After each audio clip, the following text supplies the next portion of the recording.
consciência da efemeridade, do caráter efêmero que a vida humana possui. Passemos para a próxima característica. O pessimismo. Essa consciência da transitoriedade da vida provoca no homem barroco uma certa angústia, um certo movimento de crise. E a ideia da morte aparece como síntese dessa fugacidade, como síntese dessa vida passageira.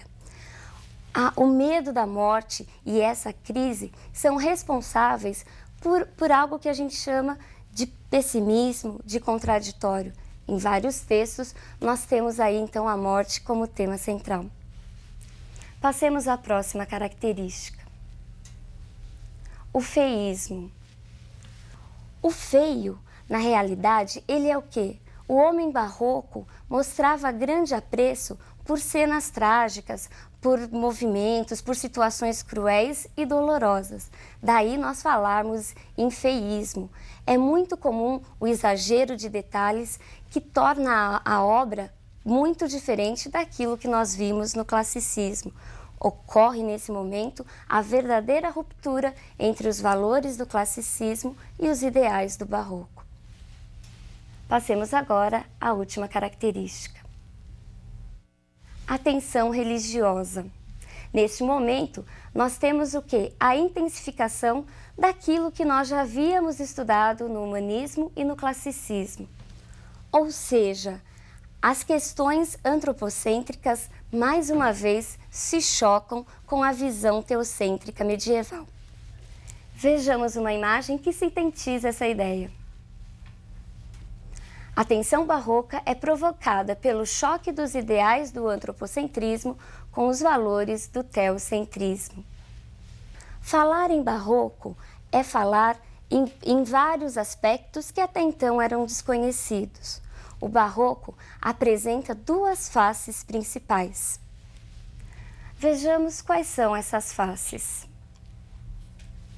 Nós temos o cultismo e o conceptismo. O cultismo corresponde ao jogo de palavras, ao jogo de imagens. E por que esse jogo de imagens? O poeta, o autor cultista, estava muito preocupado com a forma. Daí o uso exagerado, muitas vezes, das figuras de linguagem. O cultismo também é conhecido como gongorismo, porque foi muito influenciado por um poeta espanhol chamado Luís de Góngora. O conceptismo, por sua vez, corresponde ao jogo de ideias, ao jogo de conceitos. E esse jogo visava o quê? O convencimento e a argumentação, e sempre pautado num raciocínio lógico. Ele também é chamado de quevedismo, porque também foi influenciado por um poeta espanhol chamado Francisco de Quevedo.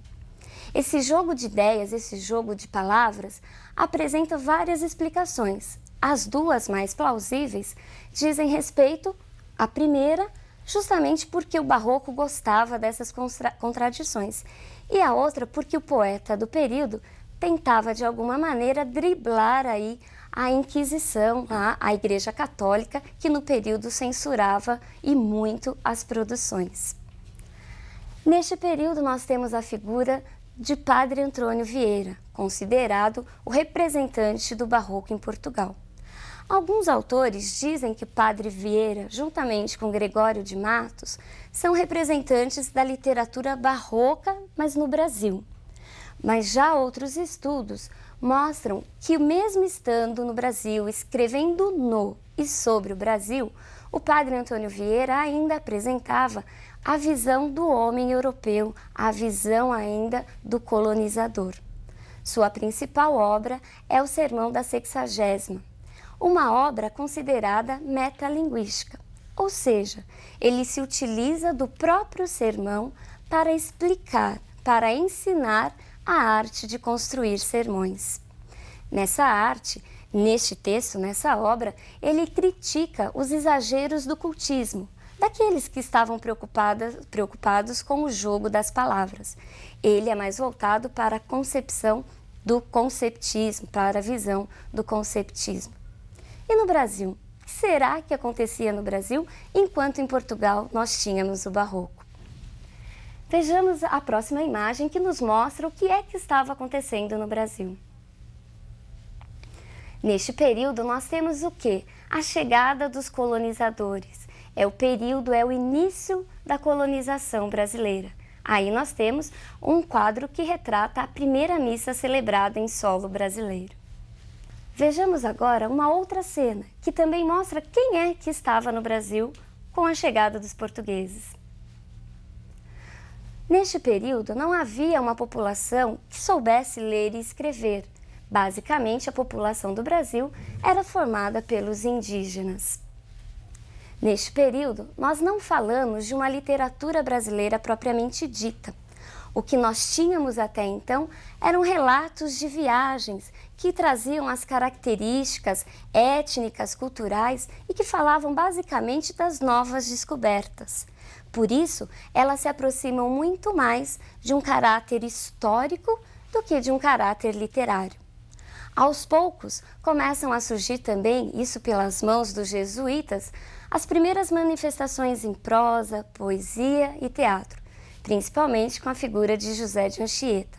Mas sempre essas produções apresentavam a visão do europeu e não uma visão genuinamente brasileira.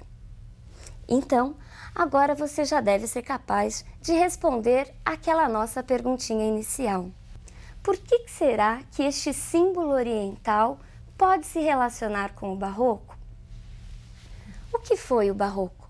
O Barroco foi a busca da fusão, a busca do equilíbrio entre essas forças opositoras do universo. União e fusão que a filosofia oriental há muito já havia conseguido. E este diagrama, o diagrama do Yin-Yang, sintetiza justamente essa fusão. Ele significa a união das principais forças opostas do universo: claro, escuro, homem, mulher, trevas, luz. E o Barroco foi isso, essa busca constante pela fusão. Então, a partir de hoje, toda vez que você vir esse símbolo nos brochinhos, nas roupas, nas camisetas que você usa, você de alguma maneira vai se lembrar das principais características do movimento barroco. Falar em barroco em Portugal é falar em Padre Antônio Vieira e é falar da literatura informativa ou da literatura de viagem que estava acontecendo no Brasil. Aproveite então este símbolo e guarde essas características. Por hoje é só e até a próxima aula.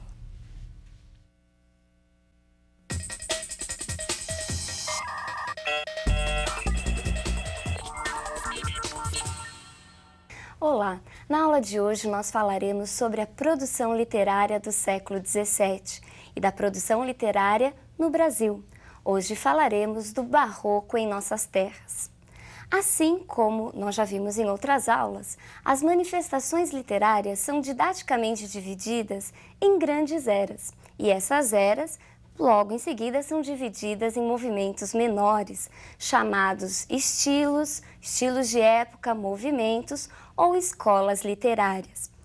A literatura brasileira também apresenta essa divisão.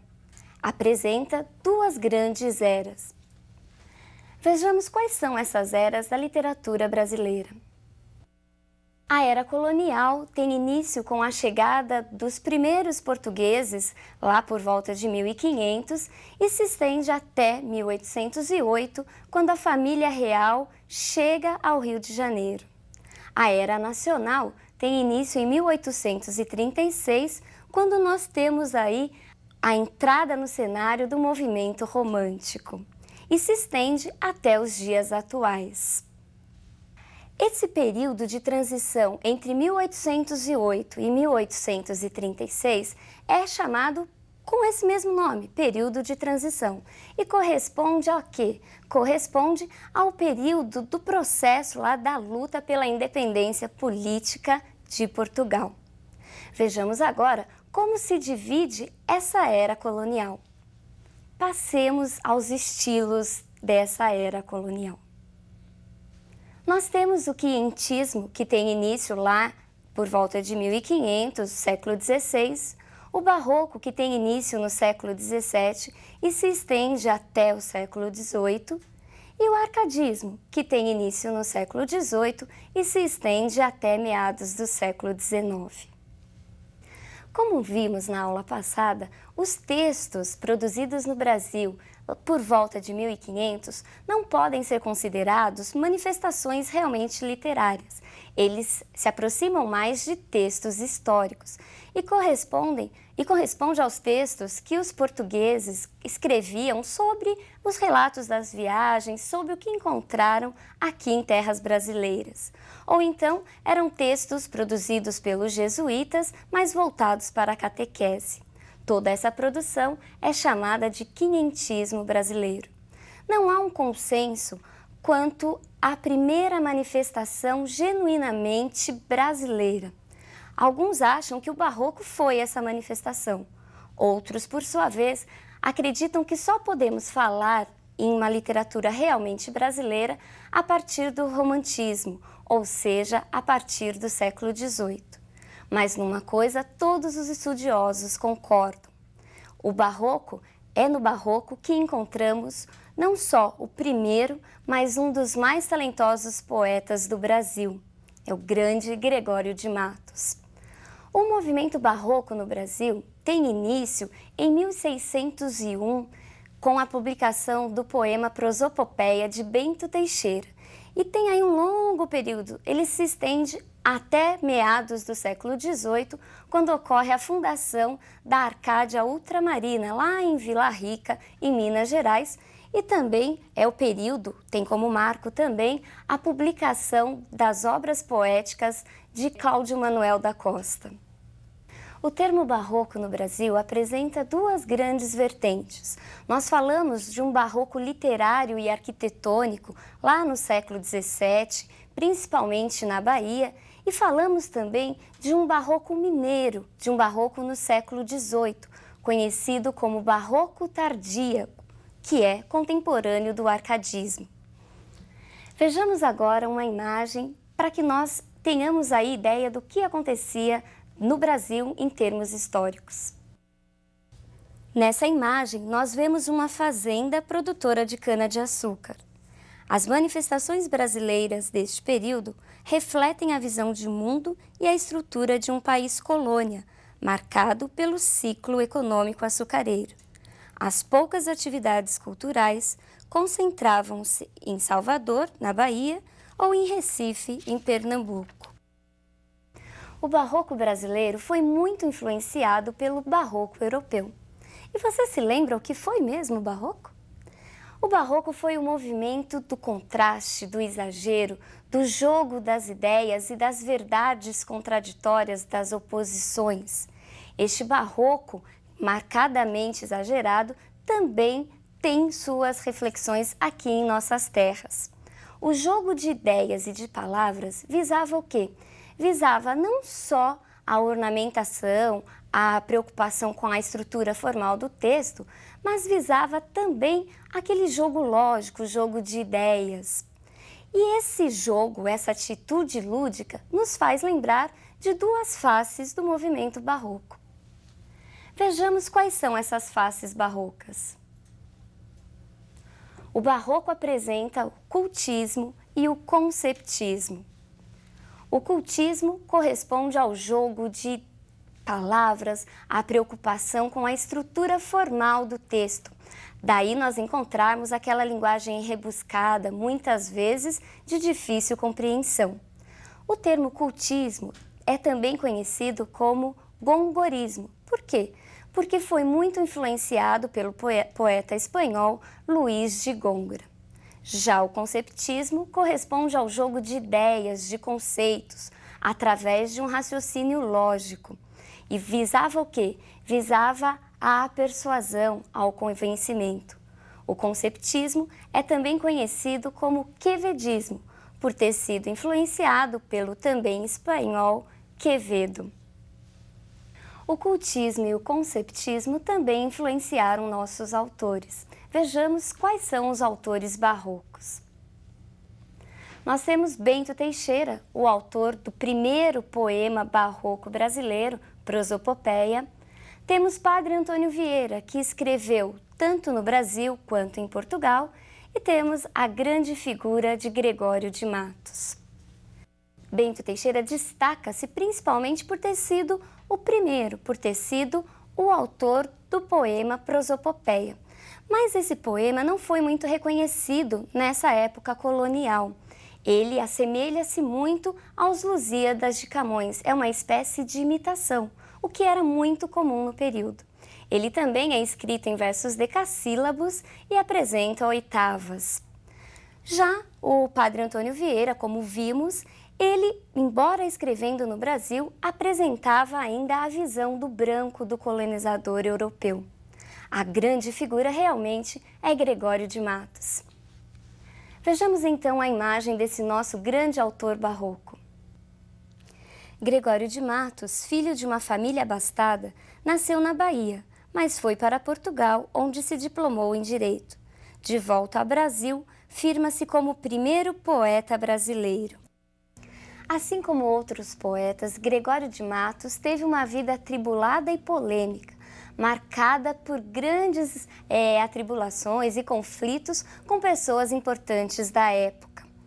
Graças à sua linguagem maliciosa, ferina e muitas vezes direta, Gregório de Matos recebeu o apelido de Boca do Inferno.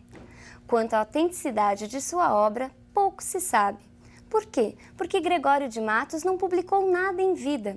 Ele não deixou nenhum texto autografado, nenhum texto escrito de próprio punho. O que se sabe, nós devemos a quem? A Academia Brasileira de Letras, que no século XIX fez uma coletânea com os seus principais textos, com sua obra. E aí nós temos 6 volumes com a obra de Gregório de Matos. O dualismo, o exagero, essa ambiguidade barroca também está presente neste poeta. Vejamos quais são suas principais características. Dualismo, insatisfação, fugacidade e ousadia. Refletindo o dualismo barroco, oscilou entre o sagrado e o profano. Ora demonstrava aversão pelo sagrado, pelo religioso, escrevendo textos sensuais e pornográficos. Ora, seus poemas apresentavam uma profunda devoção a Deus e aos santos. Insatisfação. Gregório de Matos foi um poeta insatisfeito com a vida na colônia e com a sua inadaptação ao ambiente baiano, que frequentemente era criticado em suas obras. Fugacidade. Gregório de Matos deixou claro sua consciência sobre a transitoriedade da vida. Seus textos mostram frequentemente as vaidades humanas como insignificantes e passageiras. A ousadia. Ao contrário do Padre Antônio Vieira, que apresentava um caráter mais conservador, com uma visão mais europeia, Gregório de Matos é considerado um poeta inovador e irreverente. Mesmo adepto do cultismo, também cultivou o jogo de ideias presente no conceptismo. Embora conhecido basicamente como um poeta satírico, criticando as pessoas de seu tempo e as instituições, Gregório de Matos apresenta uma vasta obra. Vejamos as suas principais produções, em que gêneros ele mais se destacou. Sua obra se divide em poesia lírica e poesia satírica, e a poesia lírica, por sua vez, se divide em sacra, amorosa e encomiástica. A poesia sacra é também chamada de poesia religiosa e apresentava o conflito entre o mundo, entre a vida terrena e a vida e os valores espirituais. Gregório de Matos oscilava sempre entre esses dois mundos. Vejamos agora um exemplo da sua poesia religiosa.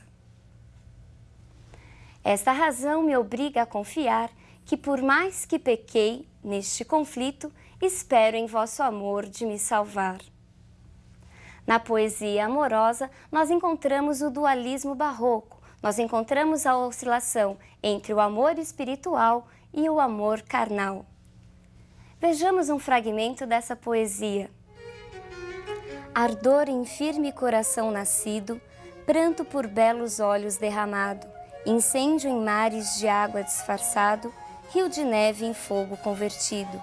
Tu, que em um peito abrasas escondido, tu, que em um rosto corres desatado, quando fogo em cristais aprisionado, quando cristal em chamas derretidas. O amor é finalmente um embaraço de pernas, uma união de barrigas, um breve temor de artérias, uma confusão de bocas, uma batalha de veias, um rebuliço de ancas. Quem diz outra coisa é besta. Perceberam a diferença? No primeiro, um amor espiritualizado, no segundo, um amor mais carnal. Gregório de Matos também escreveu a poesia encomiástica, ou seja, aquela poesia destinada à bajulação das pessoas importantes de seu tempo. Ele também escreveu, e é por isso que é muito conhecido, as suas famosas poesias satíricas, em que criticava não só as pessoas da época, mas principalmente a exploração de Portugal nas terras brasileiras. Vejamos agora um exemplo de sua poesia satírica. Que os brasileiros são bestas e estão sempre a trabalhar, toda a vida por manter maganos de Portugal. Maganos aí são quem? São as pessoas, os próprios portugueses que estavam lá para enganar, para explorar a nossa terra, para explorar o Brasil. Bom, pessoal, falar em barroco brasileiro é falar neste grande personagem, é falar em Gregório de Matos, conhecido por muitos como Boca do Inferno. Por hoje é só e até a nossa próxima aula.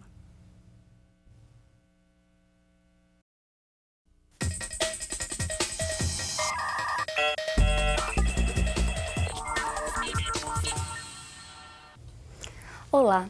Na aula de hoje nós falaremos sobre a produção literária do século XVIII em Portugal, ou seja, nós falaremos do arcadismo português. E para começarmos a nossa aula, é importante entendermos o que é essa palavra, o que é arcadismo. Vejamos essa imagem. Arcadismo vem da palavra Arcádia, nome de uma região montanhosa do Peloponeso, na Grécia. Essa região era considerada no plano mitológico como o lugar de morada dos deuses, e no plano real, Arcádia era uma região habitada por pastores, que além do pastoreio, dedicavam-se à poesia. Mas você deve estar me perguntando, Edna, qual a relação disso com a literatura? É isso que nós veremos na aula de hoje.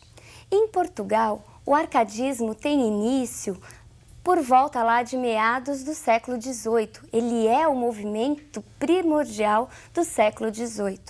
Ele começa com a fundação da Arcádia Lusitana e se estende até 1825, quando nós temos a publicação do poema Camões, de Almeida Garré, que marca o início do romantismo em Portugal. O contexto histórico do arcadismo é um contexto muito importante, é um contexto de muitas transformações. Neste momento, nós temos aí um grande movimento chamado Iluminismo. Iluminismo, como o próprio nome já sugere, é um movimento que tem por objetivo iluminar, clarear os valores e as verdades do período. Mas essa iluminação sob a luz da ciência e da razão. Tudo isso, de alguma maneira, acaba se refletindo na produção literária do período. No arcadismo, nós conseguimos, muitas vezes, aquilo que o barroco sempre se propôs, a fusão entre fé e razão. Neste momento, nós temos o surgimento das Arcádias. E o que foram essas Arcádias?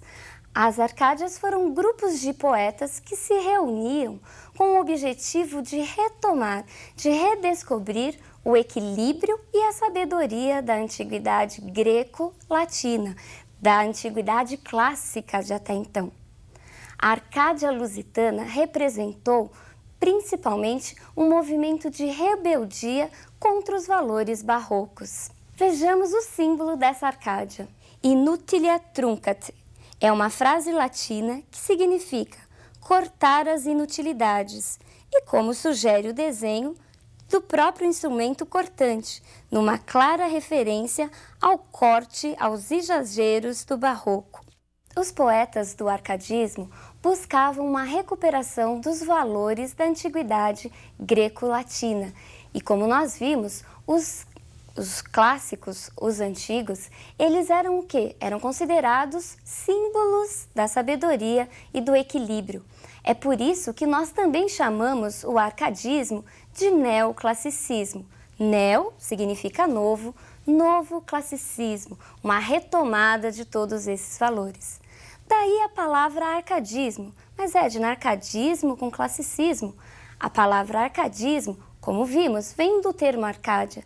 E a Arcádia, morada dos pastores, era o sinônimo desse equilíbrio, dessa tranquilidade, dessa vida em contato com a natureza.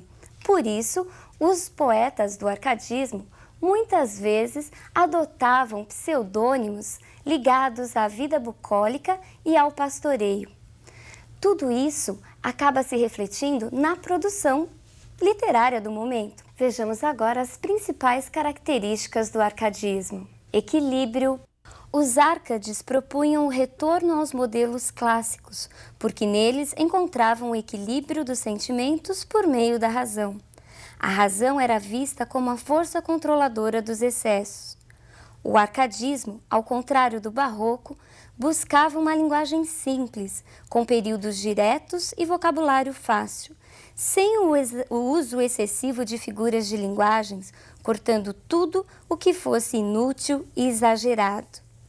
Para eles, a literatura deveria ter um caráter mais didático, contribuindo para a formação da consciência.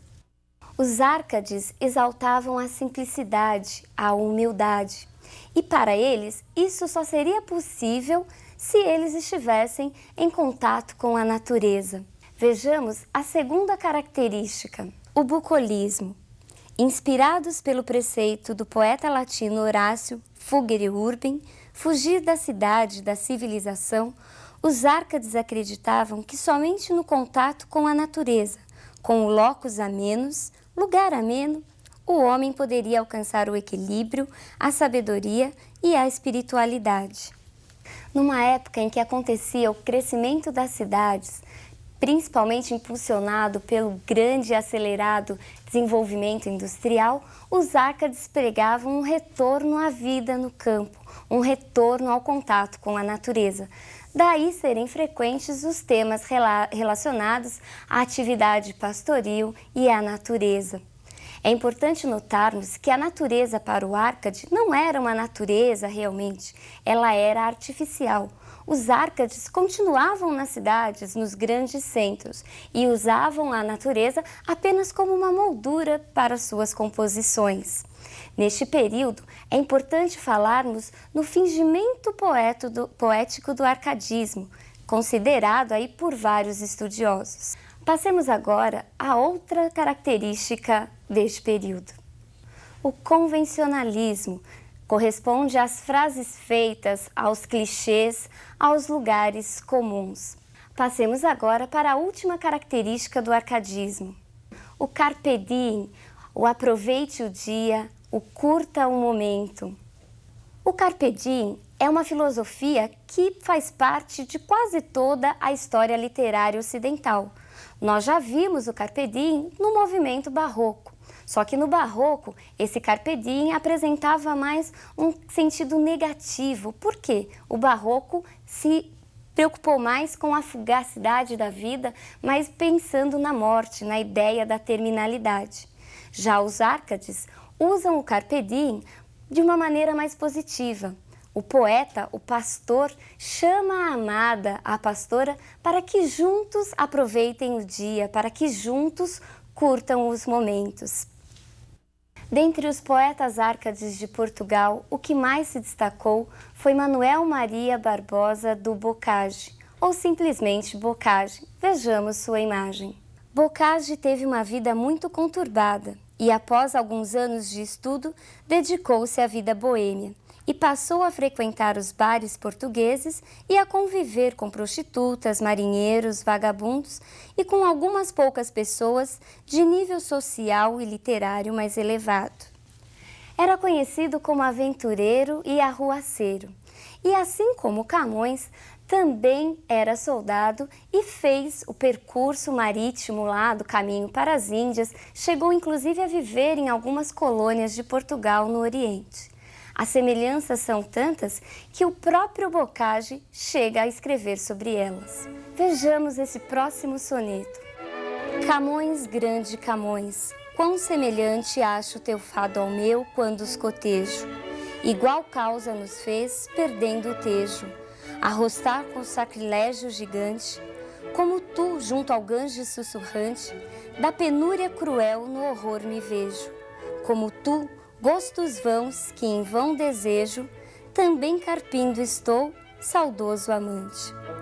Lúdibril como tu, da sorte dura, meu fim demando ao céu pela certeza de que só terei paz na sepultura. Modelo meu tu és, mas, ó tristeza, se te imito nos transes da aventura, não te imito nos dons da natureza. Bocage, como outros tantos poetas árcades, adotou um pseudônimo pastoril. Assinava seus textos com o nome de Eumano Sadino. Eumano é um anagrama de seu primeiro nome, Manuel. E o que é um anagrama? É justamente essa troca de letras de uma palavra primeira. Vejamos como isso acontece. Da palavra Manuel, Bocage tirou a palavra Eumano. E Sadino é uma referência ao rio Sado, que corta a cidade de Setúbal, onde o poeta nasceu. Os estudiosos costumam dividir sua obra em dois momentos, um momento lírico e um momento satírico. Sua poesia lírica se mostra presa aos preceitos, aos valores do arcadismo. Aparecem em seus textos os pastores, as pastoras e as cenas naturais.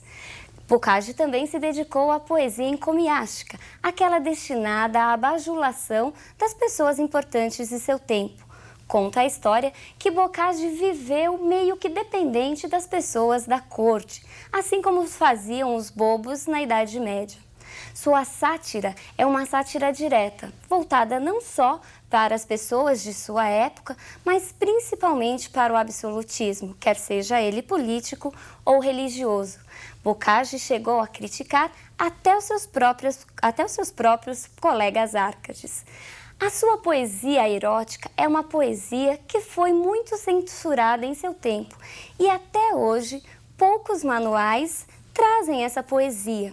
Essa poesia é marcada por uma linguagem direta, maliciosa, trazendo muitas vezes cenas de atos obscenos.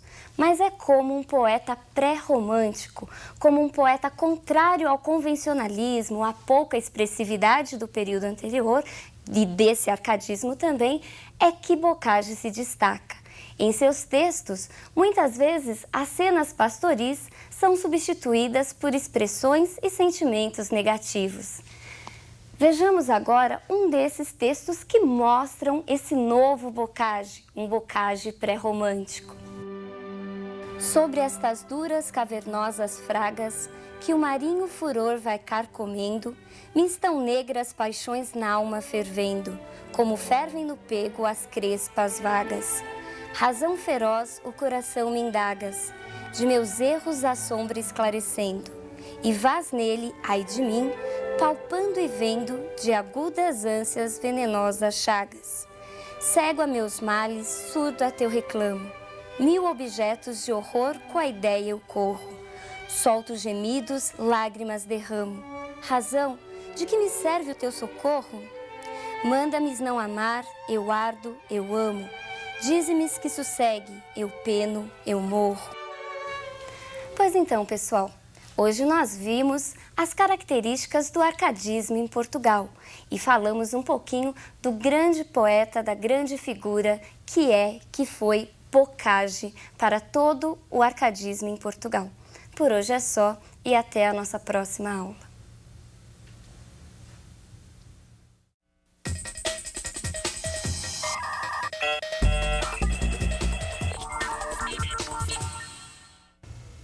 Olá! Na aula de hoje nós falaremos sobre o movimento literário do século XVIII no Brasil, ou seja, nós falaremos do arcadismo brasileiro. E para falarmos do arcadismo brasileiro, é importante que você se lembre do que foi o arcadismo em Portugal e de suas principais características. O arcadismo foi o quê? Foi um movimento de rebeldia contra os exageros do barroco. O arcadismo visava a restauração da sobriedade e da simplicidade clássica e renascentista. Vejamos uma imagem que tem tudo a ver com o Brasil no período do arcadismo. A cidade de Vila Rica, atual Ouro Preto, em Minas Gerais, foi a sede dos principais acontecimentos do século XVIII. Assistiu ao ciclo da mineração, à Inconfidência e à grande produção dos poetas árcades. Vila Rica também foi palco do grande artista plástico, escultor e arquiteto deste período. Essa figura é Antônio Francisco Lisboa, o nosso Aleijadinho. Mas você deve estar me perguntando, Edna, Aleijadinho, artista do arcadismo, ele não era barroco? Isso mesmo, Aleijadinho era barroco, mas lembre-se de que o movimento barroco no Brasil apresenta duas vertentes. Nós temos um barroco literário e arquitetônico do século XVII, principalmente na Bahia, e temos um barroco mineiro, um barroco no século XVIII, conhecido como um barroco tardio. E é neste barroco que nós encontramos a figura de Aleijadinho. Passemos agora a uma de suas importantes obras. Nessa imagem nós temos Cristo flagelado. Embora essencialmente barroco, Aleijadinho foi contemporâneo do arcadismo no Brasil. O arcadismo, ele tem início em 1678 com a publicação das obras poéticas de Cláudio Manuel da Costa e se estende até 1836, quando ocorre a publicação de Suspiros Poéticos e Saudades de Gonçalves de Magalhães, considerada a obra introdutora do romantismo brasileiro. Vejamos agora quais são os principais autores do arcadismo no Brasil. Cláudio Manuel da Costa, Tomás Antônio Gonzaga, Basílio da Gama e Santa Rita Durão. Dos quatro, apenas Tomás Antônio Gonzaga não era brasileiro. E além de apresentarem semelhanças quanto à forma árcade de escrita, todos eles participaram da Inconfidência Mineira. Os poetas desse período, eles escreveram nos mais variados gêneros. Vejamos agora quais são as principais vertentes do arcadismo no Brasil. O arcadismo brasileiro foi um movimento essencialmente poético, representado pela poesia lírica, pela poesia satírica e pela poesia épica. A poesia lírica ora apresentava resquícios do barroco, ora apresentava antecipações românticas. Entre os principais autores dessa poesia lírica, nós temos Cláudio Manuel da Costa e Tomás Antônio Gonzaga. Este último, Tomás Antônio Gonzaga, é a principal figura também da prosa satírica. Já na poesia épica, nós temos as figuras de Cláudio Manuel da Costa, Basílio da Gama e Santa Rita Durão. Vejamos agora uma imagem de Cláudio Manuel da Costa. Seu pseudônimo árcade era Glauceste Saturno e sua musa inspiradora era Anise. Sua obra lírica foi muito influenciada pelo classicismo português, embora também apresentasse em alguns momentos resíduos do barroco. Os temas mais comuns de sua poesia são o sentimento amoroso e a descrição da natureza. É muito infrequente em seus textos uma tentativa de reconciliação das características do arcadismo português com a paisagem mineira. E por que essa preocupação?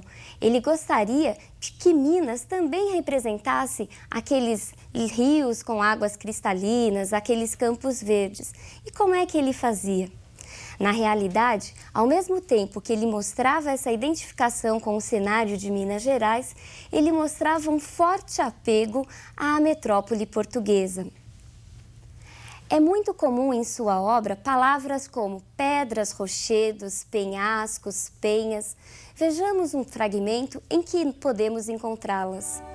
Destes penhascos fez a natureza, o berço em que nasci, ó quem cuidara, que entre penhas tão duras se criara, uma alma terna, um peito sem dureza.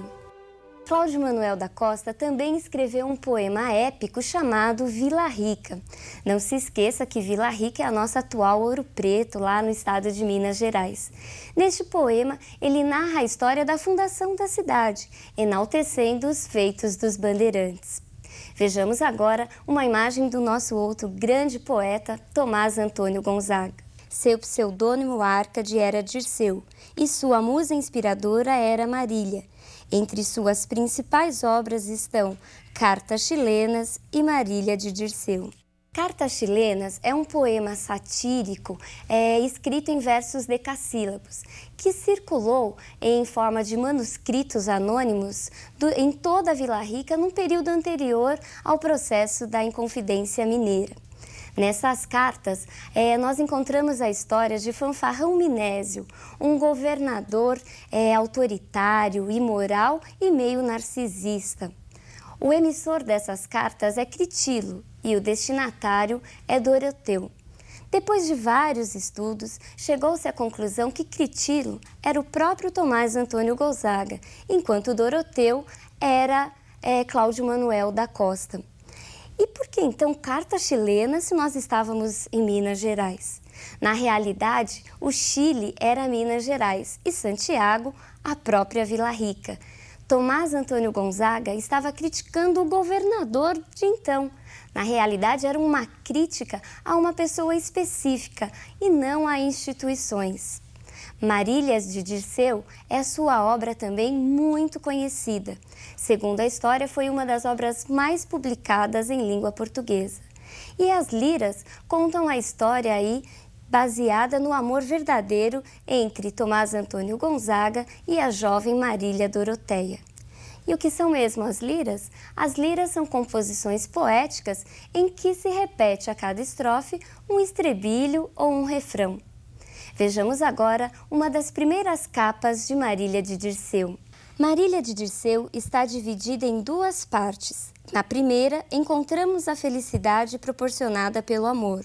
Na segunda, num tom mais negativo, provocado pelos sofrimentos advindos da prisão, encontramos uma série de reflexões sobre a justiça humana e a lembrança da amada. Tomás Antônio Gonzaga realmente foi preso e degregado para Moçambique por sua participação na Inconfidência Mineira. Daí esse tom negativo, esse tom pessimista na segunda parte das liras de Marília de Dirceu. Outro grande poeta Árcade é Basílio da Gama. Basílio da Gama tem como obra principal o poema épico O Uruguai. Cuidado que não é o Uruguai, mas sim o Uraguai. Esse poema épico, ele vai contar a história, ele vai narrar as lutas dos índios de 7 povos das missões no Uruguai contra o exército luso-português. Este poema épico, ele não fica preso aos modelos da épica camoniana, muito pelo contrário. Enquanto Camões apresenta 10 cantos, Basílio da Gama constrói seu poema com apenas 5 cantos e não se utiliza também dos versos rimados, ou seja, seus versos são brancos. Também não há a divisão da obra em estrofes. Vejamos agora uma das primeiras capas do poema O Uruguai. Entre as personagens destacam-se Gomes Ferreira Andrada, o herói português, Balda, o vilão, uma caricatura dos jesuítas, e os índios Cacambo, Lindóia, sua esposa, Caitutu e Tanajura, a vidente. Neste poema, o índio aparece pela primeira vez como a figura do bom selvagem e aqui encontramos também a exaltação, a descrição inflamada da natureza, da paisagem brasileira. Um dos episódios mais importantes desse poema épico é a morte da índia Lindóia, que se deixa ser picada por uma serpente venenosa depois da morte do marido. Outro grande poeta deste período é Santa Rita Durão. Sua obra mais importante é, sem dúvida alguma, o poema épico Caramuru. Mas contam as más línguas que Caramuru não foi muito bem aceito na época. E Santa Rita Durão, numa atitude de nervosismo, acabou rasgando todos os outros poemas que já havia escrito. Passemos a uma das primeiras capas de Caramuru. O poema, escrito nos moldes da época camoniana, caracteriza-se pela exaltação da paisagem brasileira. Entre as personagens destacam-se o português Diogo Alves Correia, o Caramuru, e as índias Paraguaçu e Moema. O poema Caramuru, ele conta a história do processo de fundação, do processo de descobrimento da Bahia, do estado da Bahia. Neste processo, nós temos aí a chegada do português na figura de Diogo. Quando Diogo chega em terras brasileiras, ele é tido como um deus, uma espécie de trovão, daí ser chamado de Caramuru. Todo esse poema ele foi escrito nos moldes da poesia camoniana, ou seja, apresentando 10 cantos, versos rimados e estrofes também, dividindo aí esses versos. O episódio mais famoso de Caramuru é o trecho que narra a morte da Índia Moema. Vejamos uma imagem que ilustra e que é conhecidíssima deste episódio. Moema era apaixonada por Diogo, mas é Paraguaçu quem se casa com ele. Quando os dois estão indo para Paris, Moema se lança ao mar, nadando atrás do navio e acaba morrendo afogada. É importante lembrar que o arcadismo foi o movimento literário responsável pela primeira vez pelo início da busca de uma identidade realmente nacional para a nossa literatura. Mas, segundo alguns estudiosos, este início, essa busca, essa identidade nacional somente será alcançada na escola posterior, ou seja, no romantismo, onde os limites da colônia e da metrópole realmente começam a se firmar, a ficarem mais nítidos para todo mundo. Por hoje é só, um abraço e até a nossa próxima aula.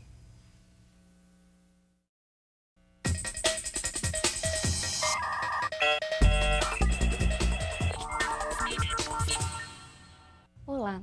Na aula de hoje nós falaremos sobre as principais características do romantismo, mas nós falaremos do romantismo de uma maneira mais geral, pois nas próximas aulas estaremos falando mais especificamente do romantismo em Portugal e do romantismo no Brasil.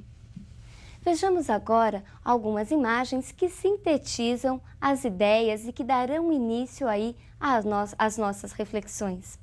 Nessa pintura do século XIX, nós vemos o jovem Adonis e Vênus, a deusa do amor e da beleza. Amor, quem nunca sonhou amar e ser amado? Ou então quem nunca disse a frase, mas que romântico? Vejamos a próxima imagem. Nessa pintura, também do século XIX, vemos o Cupido, filho de Vênus, e a jovem Psique. Ninguém nega que essas imagens, a primeira de Vênus e essa de Cupido, sejam imagens românticas. Mas será que é desse romantismo que falaremos na aula de hoje? Não, não é desse romantismo que falaremos. Hoje nós falaremos do romantismo enquanto movimento, enquanto estética, enquanto escola literária. Este romantismo que nós acabamos de ver nessas imagens é um romantismo conhecido como romantismo com letra minúscula. E por que com letra minúscula? Porque esse sentimento carregado de emoção, pautado aí pela emotividade, sempre existiu e sempre vai existir. Ele é atemporal. É nesse sentido que nós falamos de um filme romântico, de uma música romântica. O que nos interessa neste curso é o movimento romântico, é o romantismo com letra maiúscula. Vejamos agora uma próxima imagem. O romantismo teve início na Alemanha e na Inglaterra no final do século XVIII, passando pela França e aos poucos se espalhou por toda a Europa, de onde se difundiu para a América, perdurando até por volta da primeira metade do século XIX, quando aparecem as primeiras manifestações realistas. O contexto histórico do romantismo marcou-se pelas disputas de poder e pelas revoluções, principalmente pela Revolução Francesa, que significou a transferência do absolutismo para o liberalismo, ou seja, o poder que até então sempre esteve nas mãos da nobreza, da aristocracia, é conquistado pela burguesia, que contava com o apoio do povo. Todas essas alterações vão influenciar diretamente a produção literária do período.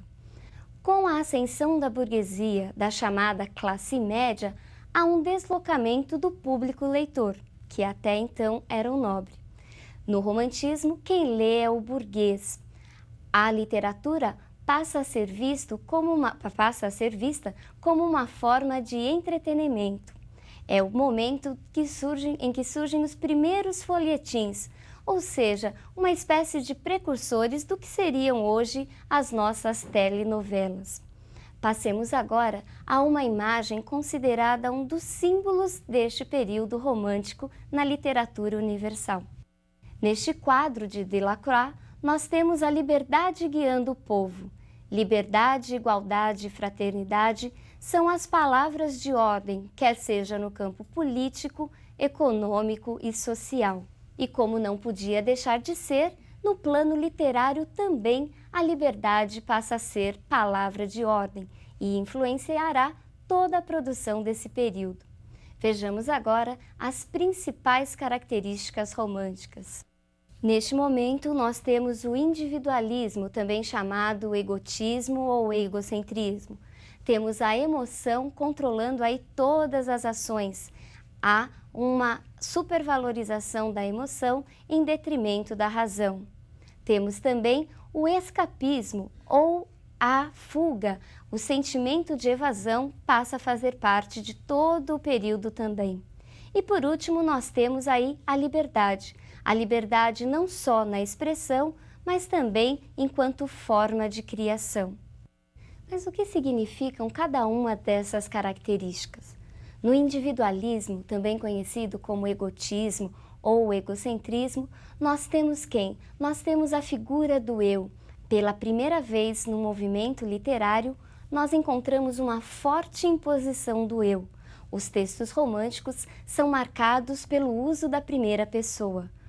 O autor romântico estava preocupado com aquilo que cada pessoa tinha de particular, de exclusivo. O eu realmente foi a figura principal. Vejamos agora a próxima característica, a emoção. Sendo eu a figura principal deste período, nós temos aí a emoção como forma de expressão. O indivíduo deixava-se mostrar através da forte emoção, através dos seus sentimentos e desejos. E ao contrário da rigidez das escolas anteriores, o autor, o poeta romântico, o autor romântico, era livre para sentir e livre para expressar todo este seu sentimento. Falar em romantismo é falar em liberdade, liberdade de expressão, é falar do fluir das emoções. Vejamos agora a próxima característica, o escapismo. Escapismo é também chamado de evasão, ou seja, o poeta romântico, nessa ânsia de sentir e de se expressar, acabava se deparando com a realidade. Uma realidade que nem sempre era desejada. E isso acabava provocando no autor uma série de atitudes, entre elas a atitude libertária dos poetas da terceira geração, como veremos nas próximas aulas, ou então o sentimento de frustração, de insatisfação e de fuga. Vejamos agora um esquema que ilustra bem esse escapismo, essa evasão. Esse escapismo se manifestou de formas diversas entre os românticos. Na natureza, vista como um refúgio, um lugar ainda não corrompido, nos sonhos, substituindo as dores da vida real, ou na morte, vista como algo positivo e constantemente invocada. Há ainda outras formas de fuga a que esta se une, como a vida boêmia, o culto da solidão, o gosto pelo passado e por lugares exóticos e mórbidos. Vejamos agora um fragmento em que o poeta chama pela morte, em que ele deseja a morte. Por isso é morte, eu amo-te e não temo. Por isso é morte,